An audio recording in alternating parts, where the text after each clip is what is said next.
আল্লাহ নবী সাল্লাল্লাহু আলাইহি ওয়াসাল্লামের উটটা এমন একটা লোকের বাড়িতে গিয়ে বসে পড়লো যে ধনাঢ্য নয়, যার টাকা নাই পয়সা নাই, একটা গরিব দুটা এতিম ছেলের বাড়িতে গিয়ে আল্লাহ নবীর উটটা বসে পড়লো। সুবহানাল্লাহ। আল্লাহ নবী তার বাড়িতে মেহমানদারি করলেন, তার বাড়িতে মেহমানদারি করলেন। মেহমানদারি করা হয়ে গেল। আল্লাহ নবী সাল্লাল্লাহু আলাইহি সাল্লাম সাহাবাদেরকে এলান করে দিলেন, আমার সাহাবারা, আমি নবী সাল্লাল্লাহু আলাইহি সাল্লাম মদিনায় এসেছি, আমার সর্বপ্রথম কাজ হবে একটা মসজিদ নির্মাণ করা। সর্বপ্রথমে আল্লাহ নবী সাল্লাল্লাহু আলাইহি সাল্লাম নিজের হাত দিয়ে মসজিদ বানালেন, যার নাম হলো মসজিদে নবী সাল্লাল্লাহু আলাইহি ওয়াসাল্লাম। সে জামানায় খেজুর পাতার ছাউনি দিয়ে মাটি দিয়ে যেই সেই দিয়ে একটা মসজিদ তৈরি করলেন। মসজিদটির নাম হলো মসজিদে নবী। আর মসজিদে নবীর এত ফজিলত যে মসজিদে নবীতে মানুষ আগের লাইনে নামাজ পড়ার জন্য প্রতিযোগিতা করে। কে আগের লাইনে নামাজ পড়বে মসজিদ নবীতে গিয়ে, এত ফজিলতপূর্ণ। আল্লাহর নবী বলেন, আমার সাহাবারা, আল্লাহর ঘর মসজিদে হারামে তোমরা 1 রাকাত নামাজ পড়লে 1 লক্ষ রাকাত নামাজের সওয়াব পাবে।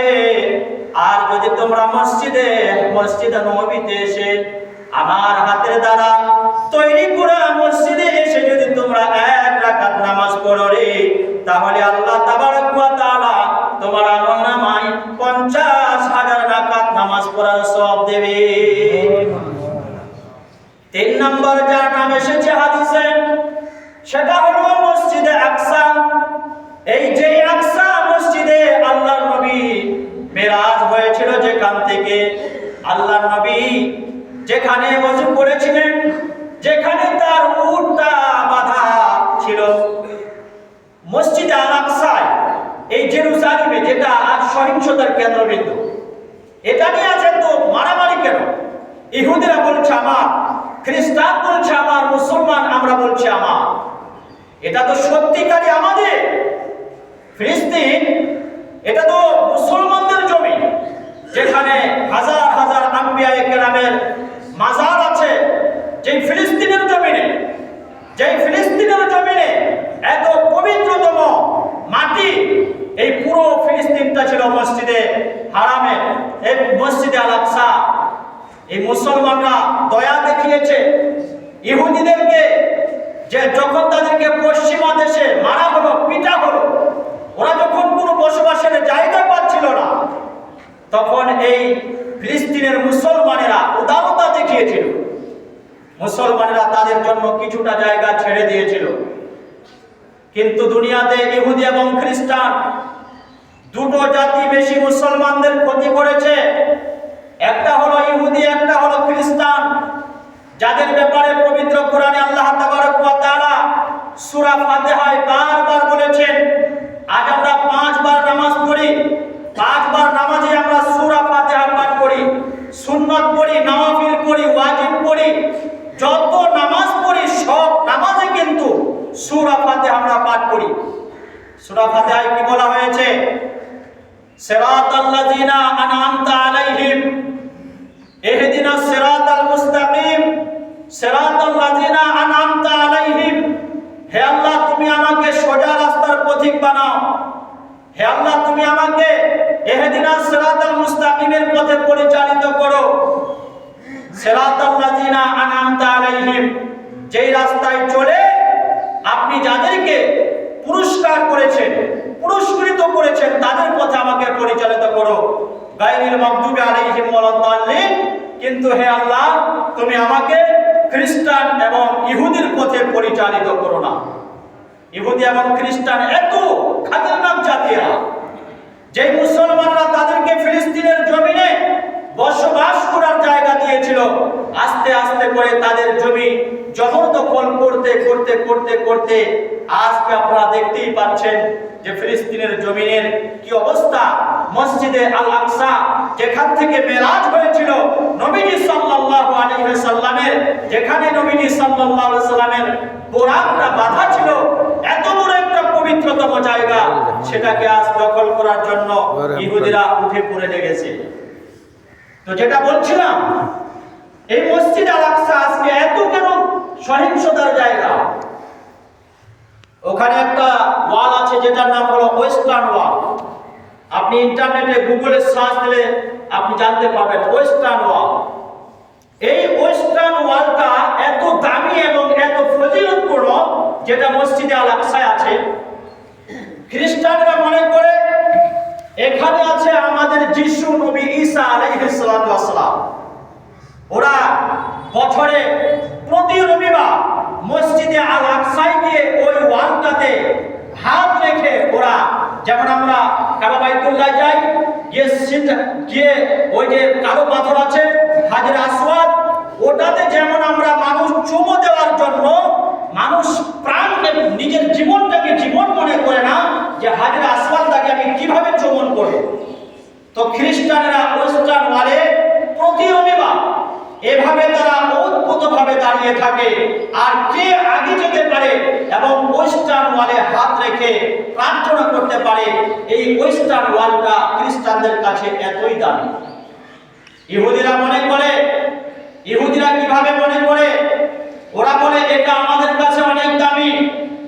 আমাদের নবী উজাইর আলাইহিস সালাম তাকে এই ওয়ালের ভিতরে হত্যা করা হয়েছে এবং তাকে এখানে সমাধিস্থ করা হয়েছে। ওরা কি করে, ওদের যা লাগবে, যা যা মনের বাসনা, মনের কামনা, ওদের যা প্রার্থনা ছোট ছোট কাগজে লিখে নেয়, ছোট ছোট কাগজে লিখে নেয় এবং ওয়েস্টার্ন ওয়ালের ভাগে গিয়ে তারা ওই কাগজটা ঢুকিয়ে দিয়ে দেয়। ঢুকিয়ে দেয় বলে যে প্রার্থনা আমরা করলাম এখানে রেখে গেলাম, আমাদের রব, আমাদের গড, আমাদের স্রষ্টা এটা পূরণ করবে। ইহুদি এবং খ্রিস্টানের এটা হলো দাবি। আর নবীজি সাল্লাল্লাহু আলাইহি সাল্লাম আমাদের মুসলমানদের কাছে কেন এটা এত দামি, এটা কেন এত প্রিয়, এটার জন্য আমরা কেন প্রাণ দিয়ে আমরা ভালোবাসি, যেটাকে দখল করার জন্য, যেটাকে রক্ষা করার জন্য ফিলিস্তিনের মানুষ এত শহীদ হলো, ছোট ছোট বাচ্চারা পর্যন্ত যেই মসজিদে আল আকসা রক্ষা করার জন্য হাজার হাজার প্রাণ দিল। কেন দিল? আমাদের কাছে দামি এই জন্য যে এখান থেকে নবীজি সাল্লাল্লাহু আলাইহি সাল্লাম মেরাজে গিয়েছিলেন এবং ওয়েস্টার্ন ওয়ালে নবীজি সাল্লাল্লাহু আলাইহি সাল্লাম মেরাজে যাওয়ার আগে জিবরিল আমিন আলাইহিস সালাতু ওয়াস সালাম তার বোরাকটা এই ওয়েস্টার্ন ওয়ালের মধ্যে বাঁধা রেখেছিলেন। বলুন সুবহানাল্লাহ। আল্লাহ নবী সাল্লাল্লাহু আলাইহি সাল্লাম ওই হিজরতের দিনে, ওই মেরাজের দিনে সুবহানাল্লাহ যে আসনা যেটা বলছিলাম, নবীজি সাল্লাল্লাহু আলাইহি সাল্লাম বাইতুল মুকাদ্দাসে পা রাখলেন, মসজিদে আল আকসায় পা রাখলেন। মসজিদে আল আকসায় পা রেখে দেখছে হাজার হাজার আম্বিয়ায়ে কেরাম দাঁড়িয়ে আছে, নামাজ পড়ার জন্য দাঁড়িয়ে আছে হাজার হাজার আম্বিয়ায়ে কেরাম। আল্লাহ নবী সাল্লাল্লাহু আলাইহি সাল্লাম যেমনি মসজিদে আল আকসায় পা রাখলেন, সকল আম্বিয়ায়ে কেরাম আল্লাহ নবী সাল্লাল্লাহু আলাইহি ওয়াসাল্লামকে আদর যত্নে আনন্দে একেবারে আল্লাহ নবীর জন্য তারা পাগল হয়ে গেলেন। আল্লাহ নবীকে বললেন, হে আমাদের মেহমান, আহলান ওয়া সাহলান মারহাবান ইয়া রাসূলুল্লাহ, ওয়েলকাম ইয়া রাসূলুল্লাহ। আল্লাহ নবীকে সম্ভাষণ দিতে লাগলেন, আল্লাহ নবীকে সালাম দিতে লাগলেন, ইস্তেকবাল করতে লাগলেন। আল্লাহ নবী যখন মসজিদে আল আকসায় পা রাখলেন, ওরা সবাই বলল, আম্বিয়ারা বলল, ইয়া রাসূলুল্লাহ, চলুন চলুন আমরা দুরাকাত নামাজ পড়ে নিব নবী।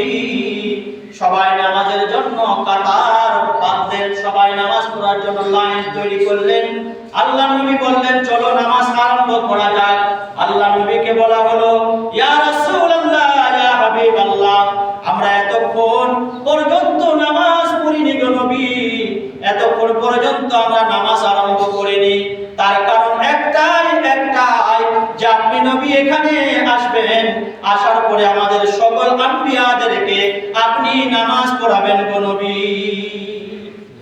আপনার ইমামতিতে নামাজ পড়ার জন্য আমরা দাঁড়িয়ে আছি। আল্লাহ নবী সাল্লাল্লাহু আলাইহি সাল্লাম সকল আম্বিয়ায়ে কেরামকে নিয়ে এই মসজিদে আল আকসায় বাইতুল মুকাদ্দাসে আল্লাহ নবী সাল্লাল্লাহু আলাইহি সাল্লাম নামাজ পড়ালেন এবং সকল আম্বিয়ায়ে কেরাম আল্লাহ নবী সাল্লাল্লাহু আলাইহি সাল্লামের পিছনে নামাজ পড়লেন। বলুন সুবহানাল্লাহ। একটি ছোট্ট বাচ্চা মসজিদের খাতিরে 500 টাকা দান করেছে। আল্লাহ পাক ওই বাচ্চাটিকে দুনিয়ার বুকে তার জীবনকে ফুলের মতো সাজিয়ে দিন। আল্লাহ পাক তাকে শিক্ষা দীক্ষা অর্জন করার তৌফিক দান করুন। আল্লাহ পাক তার সকল প্রকার বালা মুসিবতকে দূর করে দিন। আমিন। তো আল্লাহ নবী সাল্লাল্লাহু আলাইহি সাল্লাম ওখান থেকে মেরাজে গেলেন। আল্লাহ নবী সাল্লাল্লাহু সকল আম্বিয়াকে নামাজ পড়ালেন।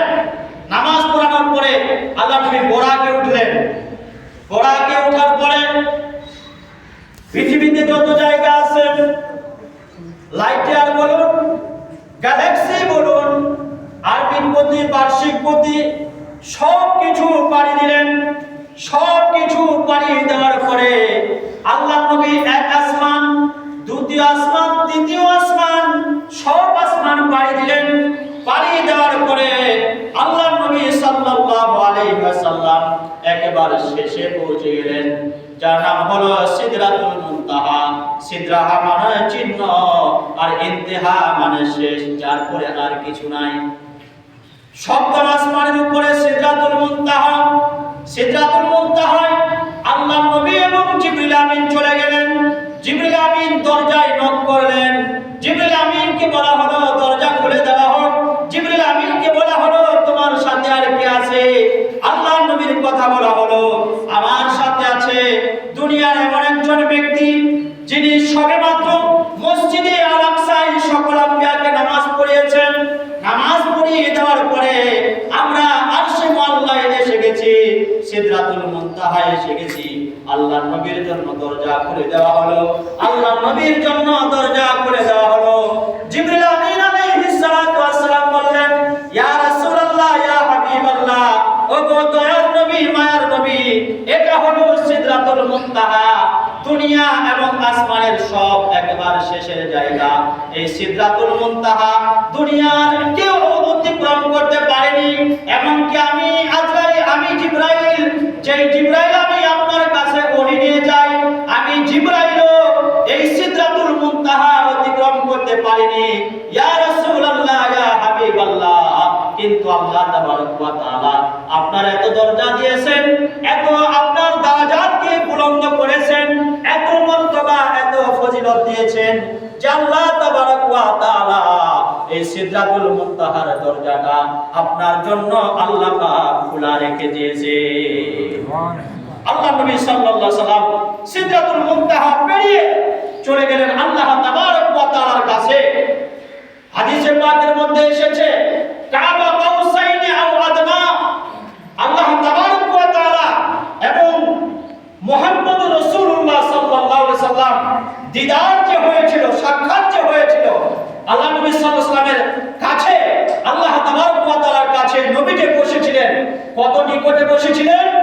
তো হাদিস বলছে, আল্লাহর কোরআন বলছে কাবা কাউসাইনি আও আদনা, দুটো ধনুকের যে যেগুলো আছে ওগুলো যতটা দূরে তার থেকে কাছাকাছি নবীজি সাল্লাল্লাহু আলাইহি ওয়াসাল্লাম আল্লাহ তাবারক ওয়া তাআলার কাছে বসেছিলেন। বলুন সুবহানাল্লাহ।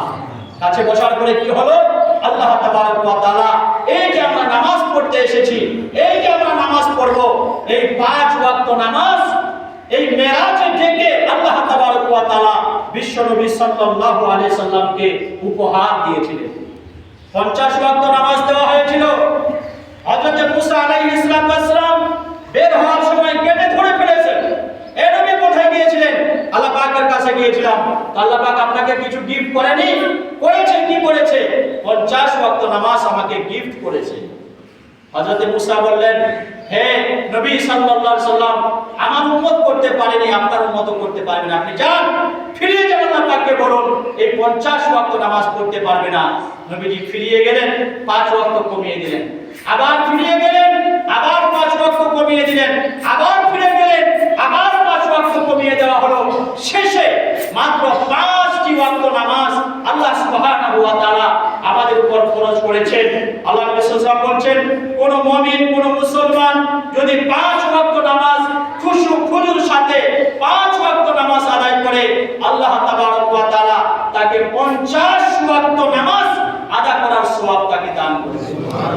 আল্লাহ নবী বলেন, হে আমার উম্মতেরা, তোমরা যখন নামাজে দাঁড়াবে, নামাজে এই মন যে তুমি আল্লাহকে দেখছো অথবা তোমার আল্লাহ তোমাকে দেখছেন, এমন মন মানসিকতা নিয়ে দাঁড়াও। হতে পারে এটা তোমার জীবনের শেষ নামাজ, হতে পারে তোমার জীবনের এটা আখেরি নামাজ। আল্লাহ নবী সাল্লাল্লাহু আলাইহি ওয়াসাল্লাম বলেন, কাদ আফলাহাল মুমিনুন, মুমিনেরা কামিয়াব হয়ে গেছে, মুমিনেরা সফল কাম হয়ে গেছে। আল্লাহ পাক বলেন মুমিনকে, মুমিন কাকে বলা হবে, মুমিন কোন লোকটাকে বলা হবে? তো আল্লাহ পাক বলেন আল্লাযীনা হুম ফি সালাতিহিম খাশিউন, ওই লোকটাকে মুমিন বলা হবে, ওই লোকটাই মুমিন যে লোকটা খুশু খুজুর সাথে ধীর স্থির ভাবে একাগ্রতা চিত্তে যে আল্লাহর সামনে দাঁড়াবে আর খুশু খুজুর সাথে নামাজ পড়বে, ওই লোকটাই হলো এক নম্বর মুমিন। সুবহানাল্লাহ। তাহলে কিভাবে নামাজে দাঁড়াবো? খুশু খুজুর সাথে নামাজ আদায় করব, খুশু খুজুর সাথে নামাজ পড়তে হবে। আল্লাহ তাবারক ওয়া তাআলা বলেন ইন্নাস সালাতা কানাত আলাল মুমিনিনা কিতাবান মাওকুতা। এই যে নামাজের সময়সূচি এখানে দেখেন কোরআনের আয়াতটা লেখা আছে। আল্লাহ পাক বলেন নিশ্চয় মুমিনদের উপরে আল্লাহ তাবারক ওয়া তাআলা নামাজ ফরজ করেছেন, নামাজ ফরজ করে দিয়েছেন একেবারে টাইম টু টাইম। অনেক মানুষ নামাজ তো পড়ে ঠিকই, জোহরের নামাজটা পড়ে এমন সময় যখন আসরের সময় আসবো না, এশার নামাজটা পড়ে নিজের খেয়াল খুশি মোতাবেক। ইন্নাস সালাতা কানাত আলাল মুমিনিনা কিতাবান মাওকুতা, নিশ্চয় মুমিনের উপরে নামাজ ফরজ করা হয়েছে টাইম টু টাইম। নামাজ আমরা খুশু খুজুর সাথে একদম টাইম টু টাইম আমরা পড়ার চেষ্টা করব ইনশাআল্লাহ। দ্বিতীয় নম্বরে নামাজের ব্যাপারে আল্লাহ তাবারক ওয়া তাআলা বলেন ওই লোকগুলোই তো মুমিন, আল্লাযীনা হুম, ওই লোকগুলোকে তো মুমিন বলা হবে যারা 5 ওয়াক্ত নামাজ খুশু খুজুর সাথে নামাজ আদায় করবে এবং তারা নামাজ আদায় করার ব্যাপারে কোনো রকমের গাফিলাতি করবে না, কোনো রকমের অবহেলা করবে না। খুশু খুজুর সাথে 5 ওয়াক্ত যারা নামাজ আদায় করবে এই লোকগুলোই হলো এক নম্বর মুমিন। তাহলে